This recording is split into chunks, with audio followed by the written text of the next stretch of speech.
Let's watch this. Is that this video is a sequel to a previous video. I suggest you watch that video first for the full context. Hello everyone.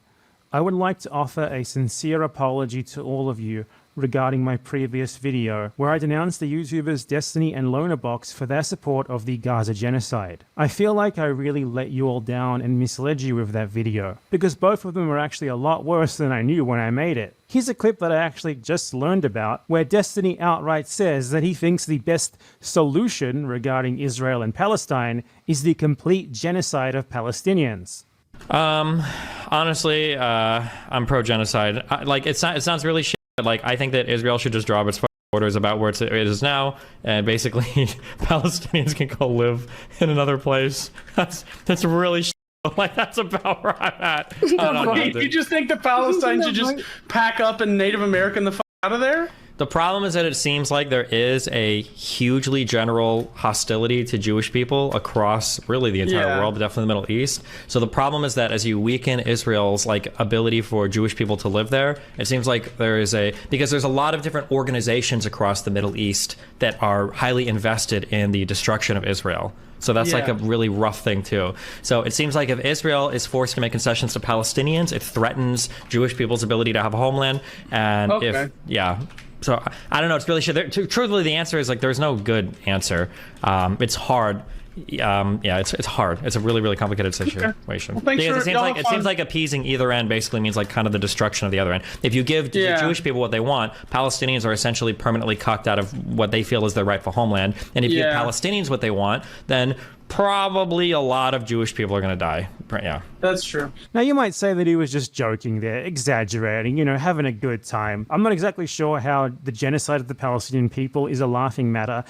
But hey, okay. But Lonerbox actually asked him afterwards if that was his real opinion, and he made it clear to him that it was. Because I rewatched the VOD before I joined in, and it did sound like you were kind of saying that you were asked what should happen, and I think you described it yourself as having a radicalized position. It felt like when I was speaking to you about it in the moment that you'd kind of moved on to this just seems like the most likely thing. So I think I was giving that as a counter to you saying it was a ridiculous position, but I do think that's probably what should happen. I haven't heard a good argument for what should happen in contrast to that, short of everybody in the Middle East chills the out. So Destiny supports the total genocide of the Palestinian people, which was already obvious just from the sorts of things that he argues for, but that's him outright stating it and then reiterating that, he does actually think that when he was specifically given a chance to dial that back afterwards. So Lonerbox has known for quite a while, given that Destiny said it straight up to his face, that Destiny wants to genocide all Palestinians. He nonetheless has still, since then, been engaging with him more and more and more, and directly collaborating with him to the point that they are literally filming podcast episodes together in person. Now, there was not really any doubt that Destiny was a genocidal POS. Nonetheless, Lonerbox is happy to keep working with him. Lonerbox, someone who makes these moralistic attacks on other people all the time, he especially hates Hasan, and then his best buddy, his BFF, told him straight up that he supports genocide. It's only possible for you to work with someone like this after that, if you just straight up don't consider Palestinians human. And speaking of that in-person... That is what it is. That's almost always what this is. And that's what it comes down to. And I think other marginalized people understand this reality much better than anybody else here, but it's unfortunately, many people don't consider Arabs, Muslims to be full status human beings and consider them at most collateral damage that they can just turn around and say, that's kind of sad about, or barbaric monsters that deserve to be put down. That's just the unfortunate reality. That's just how systematic racism works, and Islamophobia and anti-Arab racism of this sort is exactly how this operates. You might not... That's why when Asmongold got banned, I said it, Asmongold said nothing different than Bill Maher. The only difference is he said the quiet part out loud in a way that Bill Maher knows not to say, right? But it comes from the same place. And whenever people talk about the plight of the Palestinians as though they are just, monsters that even their children are dying as collateral damage because some of them are monstrous. That is that's coming from a place where like a lot of our institutions do not think that that this is a wrong way to operate. Okay? Yeah, Islam is a violent religion types. Exactly. Billions of people on the planet who are Muslim, and they're all just like operating on this very violent agenda all the time. Podcast thing they've got going on. Here's a clip of them talking very recently, which I think makes it even more clear just how callous and disgusting they are when it comes to the suffering of the Palestinian people. But they were trying to call you a pedo yesterday. So some kids are really They hot. dug in deep. Oh, Yeah, these are the people that are like working with the ADL, by the way. Just so people understand, like the people that are having this back and forth are the people that are working with the ADL to like combat anti-Semitism on Twitch. And that is what is like led to it seems a loss of revenue for a lot of content creators because of their like cynical need. Why do you just lie, lol? There is nothing I just said. This isn't about Islam though, lol. Why do you just lie, lol? I don't think I'll ever see the day when Hasan actually just point to what I'm saying that's a lie, and we can have a more normal conversation about this. It happened in the same day that I was getting accused of wanting to kill babies, like wanting to snipe them or whatever in Israel. some babies are really annoying. But it's like, how's it that we're both aligned then if like you want to rape the kids and I want to kill them? I'm a necrophiliac pedophile. That's the holy standard. After you kill them, I have my way with them. Jesus. We could have had a better response there. We could have said it's incompatible. Like, how can I be killing them? Okay, or that. Oh well, fuck it. Did you get that? Now, if I was the same type of person that Destiny is, I would treat that clip not as him being sarcastic, but instead something that he's saying sincerely, especially because he has a track record of defending ethical CP, for example, ethical CP, or he has a track record of, routinely talking about how hot he finds 15-year-olds. Okay, he has said it in the past, and he has said it recently as well, because he's an edgy boy. Okay, he's an edgy boy. He loves to be into dark humor. Okay, that's it. That's the reason why he says stuff like that. I don't believe that he was being sincere in that statement, obviously. I think that he is just saying that to show how edgy he is, right? You claim that every critique is simply because X person hates Arabs. That's just a lie. Yes, you're right. When people say people who are pro-Palestinian, when they are being slaughtered, are actually terrorists, that is a valid critique of people who are anti-genocide and not pure Islamophobia. No, this is a new video. Very funny, ha ha ha ha ha. So firstly, yeah, Loner Box, we all saw you justifying / supporting / downplaying Israeli soldiers shooting Palestinian kids in the head. Everyone saw it, okay? There is no tunnel that justifies shooting toddlers in the head. Israeli snipers. Does this guy not know how sniping jobs work? Like, the problem with sniping isn't like the accuracy is not because obviously you got your scope and it's quite easy. You can accurately snipe, but targets and personnel move really, really fast when you're sniping. Like, snipers make their decisions in less than a split second in combat situations. So yeah, if people accuse you, I mean, here. Snaky debate tactics where he'll get cornered for saying some wild like molesting a kid doesn't make you a pedophile. Like, it's crazy because Sneeko is like an open pedophile as well, for the record. Like, this is a meeting of the minds, The guy who hates anti-Semitism supposedly. File and then make it about Tate. If you want to walk through the conversation, we could do it. What do you think a pedophile is? Somebody who's attracted to kids. Yes. Somebody who's attracted to prepubescent children. That's what a pedophile is, technically. That's what you said to your way. If a 29-year-old is a 16-year-old, that's not technically pedophilia. They're not a child. It's just somebody who's using a minor. Bro, okay, this is like a gross conversation that like infects a lot of people's mind with garbage. Instead of doing this debate, instead of gaming for... Yeah, actually, it's a phebophilia. of that, they are 100% right to. And secondly, it's not normal to make jokes like this about murdered children. It's not normal to sit across from a guy who's saying this stuff and just sit there and like try to cover for him at best at the end by being like, well, I would have hoped you wouldn't have said that, rather than getting up, leaving the room and disassociating from him forever.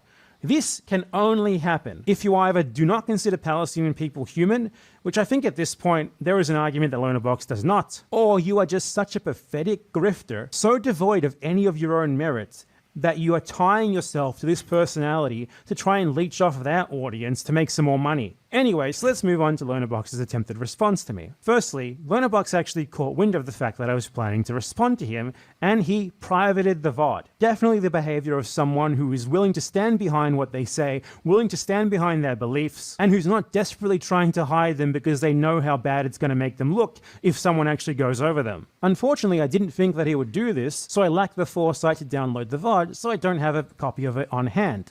Nonetheless, I did take a bunch of notes regarding the things that he said that I wanted to respond to, and I'm still going to respond to them. I'll be summarizing his arguments, and if Lonerbox has any problem with the way that I'm summarizing these, I suggest that he unprivates his VOD so that people can go there and verify it. Firstly, Lonerbox only responded to my video because Hasan Piker covered it on his stream. I'm sure he was planning to ignore it if that hadn't happened, but Hasan is such a big platform that he couldn't really afford to ignore it. So thank you, Hasan Piker. You're being thanked by disgusting tanky BadEmpanada. So he was responding to Hasan's reaction.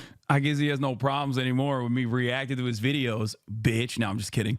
Get thank Bozo. Yeah, listen, I've already let my opinion on BadEmpanada be known. He is the most unhinged tweeter, but also an entirely different person when he's doing these very well-sourced, very reasonable YouTube essay arguments. Okay. To my video on him. Nonetheless, he did at least try to respond to some of the points that I made, though he avoided most of the video. He only responded to the first clip in which he tried to justify the IDF's mass shooting in the head of Palestinian kids, and then he skipped to the end to try and make a gotcha against Hasan, where he tried to cover for himself, laughing when Mehdi Hasan mentioned tortured and raped Palestinian prisoners from Gaza by claiming that Hasan had done the same thing, which is not true, and I will be explaining how. He skipped everything in between that, I'm sure because he knew that he didn't have a way to defend it. He especially did not have a way to defend his association with Destiny from the disgusting genocide propaganda that Destiny did in that video, which was a couple of levels above what Lonerbox does, to be fair to Lonerbox, though I would have loved to see his excuse for those. So here is my summary of the arguments that he made responding to me, and these are what I will be responding to in this video. Again, Lonerbox, just unprivate the VOD if you want people to be able to verify this. 1. His first problem with my response was that I said that doctors in Gaza had seen hundreds of children shot in the head. He claims there is no evidence for there being hundreds of children shot in the head, rather only dozens. 2. He claims that he continued his argument and that I cut him off. He then goes on to reiterate this extra part of his argument in his response, seemingly thinking that it was impossible for me to respond to or something. We will be going over it here and I will be responding to it. 3. He then skips to near the end of the video, where he responded to Mehdi Hasan denouncing the kidnapping, mass torture, and rape of Palestinian prisoners from Gaza in Israeli concentration camps, claiming that his response was actually in regards to Palestinian prisoners from the West Bank. He then attempts to defend him laughing at that by dishonestly claiming that Hasan laughed at what he called raped Jewish women. 5. Lonerbox complained that he did not deny that there were systemic issues in Israel's conduct in the war in Gaza. He used those words exactly. He said that I am misrepresenting his position by making it look like he does deny that. So I'll be explaining here how all of that is a load of kablooey and how his response only dug the hole deeper. Okay, so now let's respond to Lonerbox's points. 1. He claimed there is no evidence of hundreds of children being killed. So let me explain how I came to the conclusion that there were minimum at least 100 children who were killed. It's quite simple. One doctor said that he had encountered 13 separate cases of children shot in the head. The article then goes on to state that 44 different doctors who were interviewed by the New York Times saw cases of children shot either in the head or in the body. Now, so if one doctor saw 13 cases, do you think it's fair to assume that these other 44 doctors saw, say, at least 2 cases each? Because I think it is. If each of those 44 doctors saw 2 cases each, that's 88. Add 13 to that, that's 101. Hundreds right away there. That is a completely fair assumption to make. In fact, if anything, that's going to be a vast underestimate, because this is only a limited selection of people who were interviewed by the New York Times. Not every healthcare professional was investigated, and surely not every child shot in the head has even been accounted for. So I'm absolutely justified in saying that there was at least 100, though the real number is likely far higher. And my grounds for saying that are completely 100% solid. This is something that these people do a lot when it comes to atrocities against Palestinians, is they demand absolutely picture-perfect proof of everything, when they are willing to accept practically nothing regarding what the Israelis say about supposed atrocities against them. For example, and as we'll be going into further detail later in this video, Lonabox is someone who still spreads this idea that on October 7th, Hamas mass raped tons of Israeli women. He has never seen any evidence for that, even remotely as strong as this evidence for there being hundreds of children shot in the head by IDF soldiers presented in the New York Times, because such evidence simply does not exist. Yet he's happy to believe that. At the end of the day, I don't think the evidence of the rapes is as weak as you're making them out to be. It seems to be the evidence for it is about as good as we can get for any conflict in the past, and ones that we've happily accepted. Yet, in this case, he's like, where'd you get hundreds from? There's no evidence of that. I need picture-perfect proof. Actually, I need to see the corpse myself. I need to examine it myself. I need to get up close and personal with it myself. Otherwise, it never happened. But hey, let's throw him a bone here. Let's say that we can only use actual specific cases specifically mentioned in the New York Times article. That's still dozens. How many children shot in the head do you think we need before we can establish a pattern? Dozens?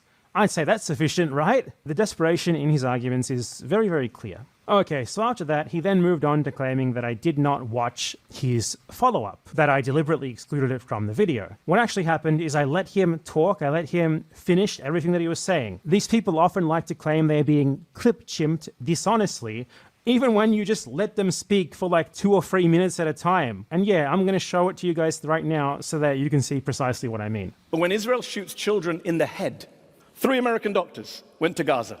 Dr. Feyyaz Sidwa, Dr. Irfan Galaria, and a Jewish American doctor called Dr. Mark Perlmutter. All of them came back at separate times, said children were brought into hospitals we were in with gunshot to the head, sniper shots. Perfect. Exact targets. There is no tunnel that justifies shooting toddlers in the head. Israeli snipers. Does this guy not know how sniping jobs work? Like, the problem with sniping isn't, like, the accuracy is not because obviously you got your scope and yeah, it's quite easy. You can accurately snipe, but targets and personnel move really, really fast when you're sniping. Like, snipers make their decisions in less than a split second in combat situations. Unless he's suggesting there were just a couple of kids sitting on the hill and a guy opposite in a building just went, got him, take him out. Maybe someone committed a war crime. But I don't think that's Israeli policy, is to snipe kids for no reason, to snipe toddlers, but okay. You can tell us why. You can defend them. So this is where I cut Lonabox off in my original response, because he had finished speaking and started playing the video again. But these people love to claim that they are being dishonestly clipped so much that you can let them speak and clearly finish their sentence, and they'll still claim that there's some sort of extra context that absolves them even when... By the way, what's really interesting about this kind of thing, like this kind of like attitude that they demonstrate regularly, oh, I'm being clipped out of context, is that the context never actually makes it look better at all. But in the circumstance where they will, you know, put a suspiciously clipped 17-second video of me in front of a congressperson like Richie Torres, it's very obvious I'm actually saying the opposite thing that they're claiming I'm saying. And that's what's so hilarious about it. It's like always projection. Very famously, Congressperson Richie Torres got this 17-second clip of me where he was claiming that I was saying like, oh no, there's nothing like acting like I was claiming that there's nothing wrong with like the mass rapes that Hamas had committed. And they clipped it in a way where to make it seem like that was my position. That was not my position at all. My position was that the violence that may have happened on October 7, and certainly there was plenty of it, okay, real or exaggerated, does not matter, does not justify genocide of Palestinians, okay? He tried to make it seem like I was pro-sexual violence or that I was denying Hamas rapes happening or something like that, whereas I never said that rapes had not happened on October 7th. As a matter of fact, that conversation was me talking to a random person and explaining to them why I do think that there are most likely sexual assaults that took place on October 7th. So that's what's so crazy about the situation, is that they will literally flip it out of context to make it seem like I am saying the exact opposite thing that I'm actually saying in that circumstance. And there clearly isn't. So let's continue listening to the argument that he makes following this one. Mehdi, Mehdi, forgive me for going abstract, but I do want to go to some principles here. So you are listing a number of specific incidents that you feel cumulatively add up to a very, very much an overreaction. Yeah, did you think? Yeah, IDF soldiers shoot each other as well. Yeah, like IDF snipers kill their own soldiers. Do they do that intentionally? Is that because Zionists are so anti-Semitic that they? I don't even know what the argument is there. Okay, so I think a fair summary of his argument here is that if you think that Israeli soldiers are systemically, intentionally shooting Palestinian kids in the head, as the evidence indicates, you must necessarily then think that because there is also evidence that IDF soldiers are killing other IDF soldiers in friendly fire accidents, that they are doing that intentionally. And he uses this like he thinks it's like a great logic lord, gotcha, and I'm totally destroyed, and that's why I had to avoid it in my initial response. Okay, so here's the thing here. Here's the thing, Loner Box. If you believe that the IDF is systematically shooting Palestinian kids in the head, you do not also need to believe that IDF soldiers are intentionally killing each other in anti-Semitic hate crime incidents. That is the simple answer there. I do not understand how you possibly came to that leap of logic, that believing one of these means you must necessarily believe the other. I don't understand how you consider yourself like a logical genius debate lord. I don't understand how you could not only Starts the argument with their context never matters, and is the argument with they don't care about my context, cry emoji. I think that applying a blanket statement like this and refusing to recognize refusing to recognize what I was saying is basically an admission of defeat. Like, you've lost it, you've lost the argument, and now you are trying to tackle a straw man, a straw argument that you have cultivated. I said in this video that that BadEmpanada is engaging in, that the additional context almost always makes it look worse. He's doing that right now. He's showing the additional context. He's walking you through the extra context in this very moment. Okay? He's doing it right now. I can give you many different examples as well. Like when Destiny famously got, I believe, departnered for saying, I don't care what the happens. These right-wing militias need to mow down Black Lives Matter protesters. If you were to clip it there, okay, which many people did, you would not get the full context.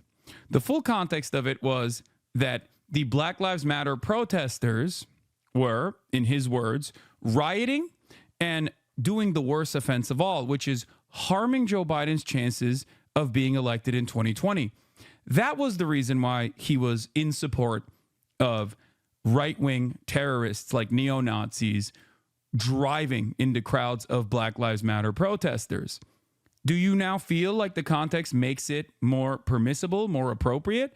Or do you feel like the context itself is also pretty regardless?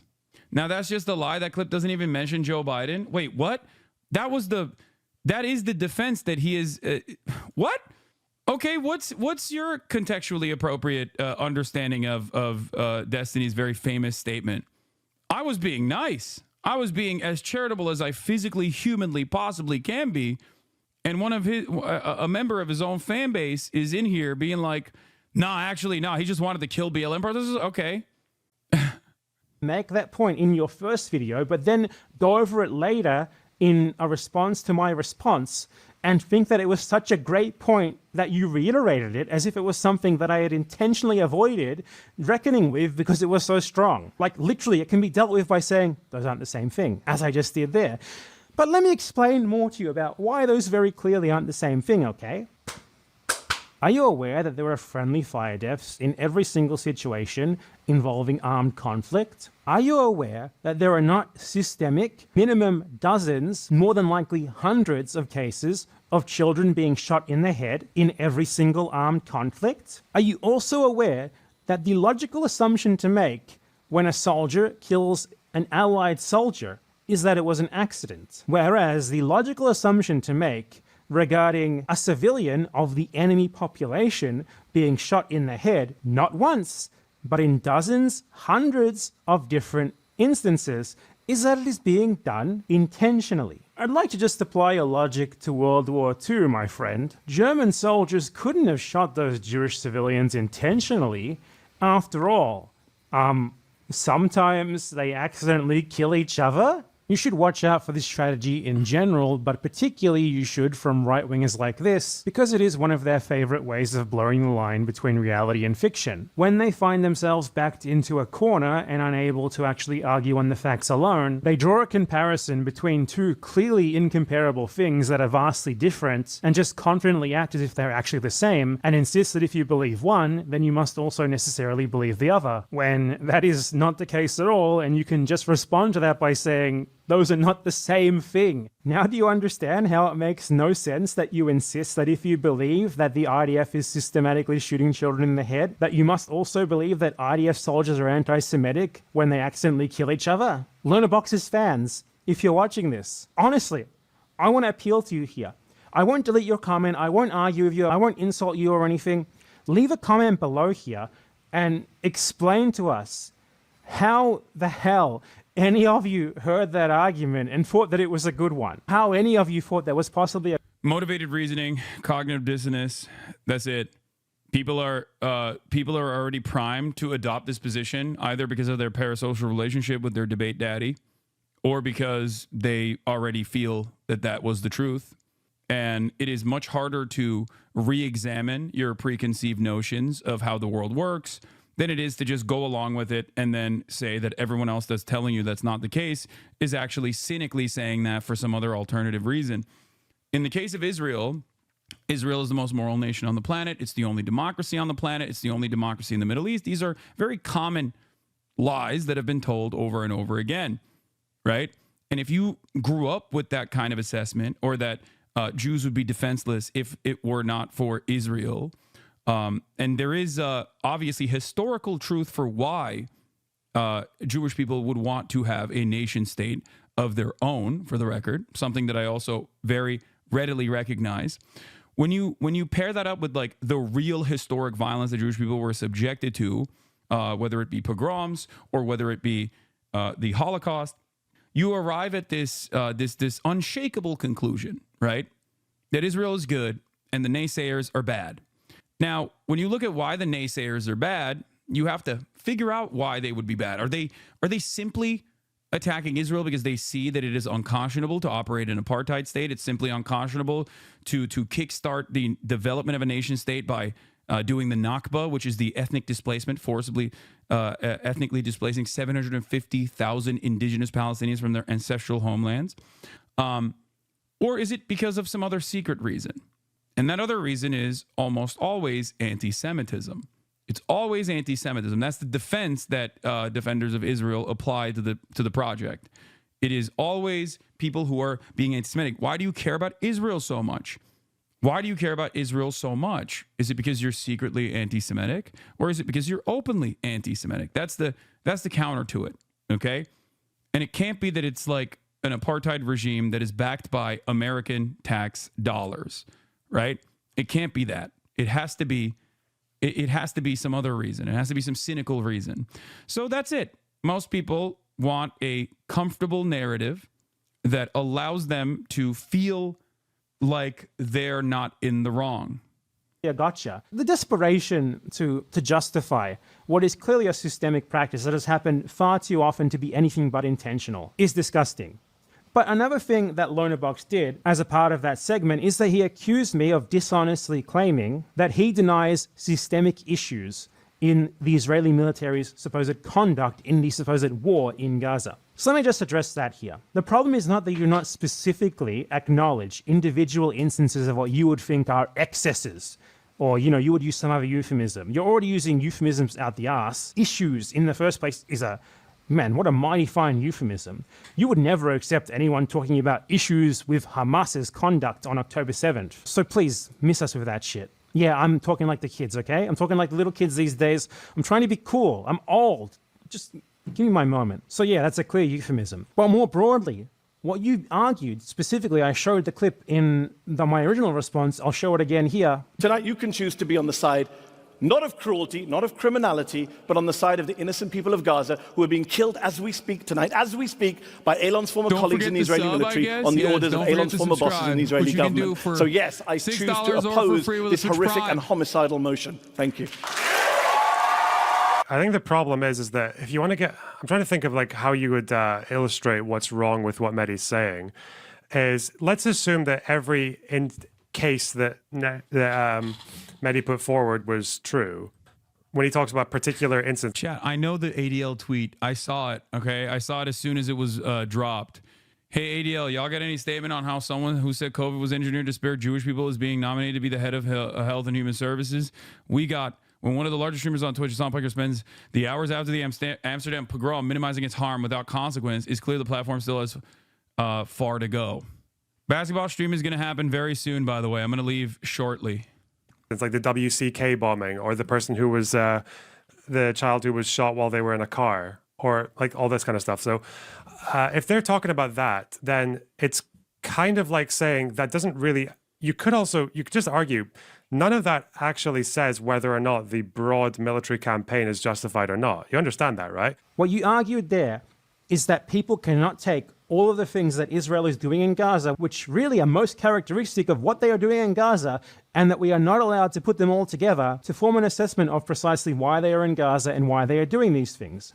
Which is, ethnic cleansing and genocide. Your strategy of genocide apologism, of downplaying the genocide, is centered around this idea where you try to frame Israeli crimes as sort of isolated incidents, or at best, some sort of like problem with systemic behavior, but in isolation, that is not broadly indicative of why the IDF is in Gaza in the first place and why they are doing the things that they are clearly doing. If someone's there in 1944 telling us that they agree that there are some systemic issues in the German military, yet also argue that the wider Holocaust isn't happening, that's still a Holocaust denier, isn't it? In short, you clearly believe that it should be impermissible to consider all of these things together. The reason why you might be happy to acknowledge a crime in isolation or even a systemic practice in isolation without connecting it to the broader campaign of genocide and ethnic cleansing is because, for one, it just sells better. You can keep up this aura of fake nuance that you've got going and maybe pull into genocidal Zionism some well-meaning pro-Palestine people who don't know much yet, if you are at least willing to concede a thing here or there against Israel, especially when the evidence is so ridiculously strong that you can't simply deny it, though you still do that most of the time anyway.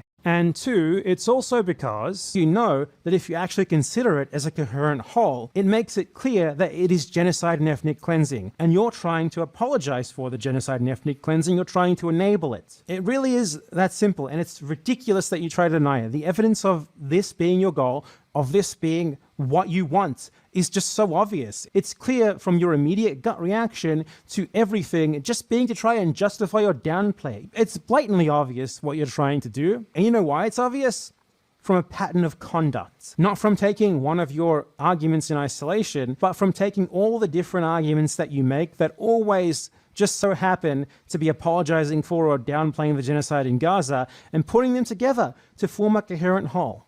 And that is how we can deduce that you are a genocide apologist / enabler. Same exact thing with what Israel is doing in Gaza. Why does Israel keep bombing women and children and the elderly? Why are Israeli soldiers shooting a bunch of kids in the head? Why do Israeli soldiers keep uploading to their public social media profiles videos and pictures of them committing war crimes with captions that say like, hell yeah, we love war crimes, I love genocide, I love to kill babies, I can't wait to settle Gaza? Why is it that the IDF is just massacring people? Why is it that they are mass expelling people? Why is it they have destroyed most of Gaza? Systemic issues? Learner box? Or is it because the ethnic cleansing and the genocide that they're clearly doing are the point? Is it because of a pattern of conduct that is clearly and easily recognizable, that adds up to a coherent whole? Yes, It is, and this coherent whole is what you and your disgusting cronies specifically tried to avoid. It's why you got so angry at Mehdi Hasan for taking a list of crimes and putting them all together to make a broader argument about what Israel is doing in Gaza and why they are doing it. Oh, and one thing that I forgot to mention in the previous section, after Lonerbox got done rehashing that argument about IDF soldiers shooting each other, he then went on to do amateur forensic analysis of the x-rays of the children with bullets in their heads. Those x-rays, by the way, which the New York Times said they had corroborated with actual pictures of the injuries, which they did not publish because they considered them too graphic to show. I personally think they should have published them, because then idiots like this wouldn't be able to try to deny them in this way, but they didn't. So he goes on to do his own little amateur forensic analysis of those x-rays, and he started claiming that they were either fake or that they were misleadingly presented. Basically the same conspiracy theory that pro-Israel propagandists were doing immediately after their release, claiming that the evidence is false. So he was actually engaging in genocide denial that is significantly worse, I would say, than the I have to go to ball right now, and I think I'll be back later tonight to talk more both about this and a bunch of other stuff as well after the basketball